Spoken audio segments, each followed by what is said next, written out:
2 নম্বর subject হলো ইতিকাফ। এখন লাইলাতুল কদর আমরা যদি বাহির থেকে যাওয়া আসা করে ইবাদত করতে চাই, তাহলে হঠাৎ করে হয়তো আমাদের ইবাদতের ক্ষেত্রে একটু ঘাটতি থাকতে পারে, লাইলাতুল কদর মিস হয়ে যেতে পারে।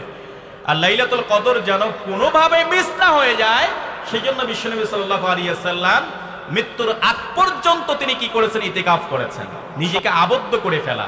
শেষ দশকে এসে, অর্থাৎ যখন 20 রমজান চলে আসে, 20 রমজান যখন চলে আসে, রমজানটা চলে যাওয়ার পরে 21-এর চাঁদ যখন উঠে যায়, সন্ধ্যা যখন হয়ে যায়, তখন থেকে নিয়ে একদম ঈদের চাঁদ ওঠা পর্যন্ত এই 10টা দিন মসজিদে অবস্থান করার নিয়ত, আল্লাহ তাআলা সন্তুষ্টির জন্য লাইলাতুল কদর তালাশের ইচ্ছায় আপনি মসজিদে অবস্থান করাকে ইতিকাফ বলে।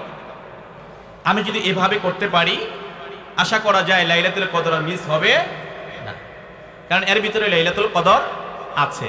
সেজন্য ইতিকাফ করার জন্য যারা অবসর যাপন করছেন, অর্থাৎ বাড়িতে তেমন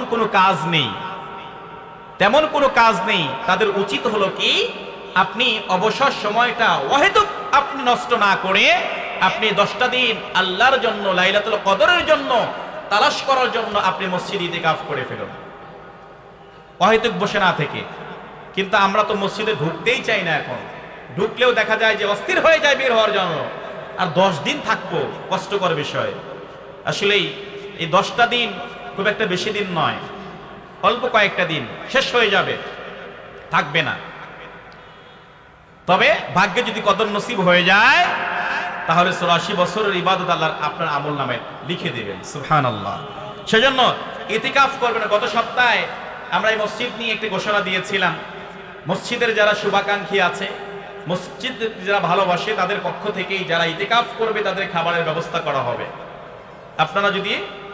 আপনারা যদি নিয়ত করে ফেলেন এখানে ইতিকাফ করার, তাহলে মসজিদ কমিটির পক্ষ থেকে, অর্থাৎ হিতাকাঙ্ক্ষী শুভাকাঙ্ক্ষীদের পক্ষ থেকে আপনাদের আপ্যায়নের ব্যবস্থা সেখান থেকে করবে। এটাই বড় একটা পাওয়া, বড় একটা সুযোগ। আমরা এটা হাতছাড়া করবো না ইনশাআল্লাহ।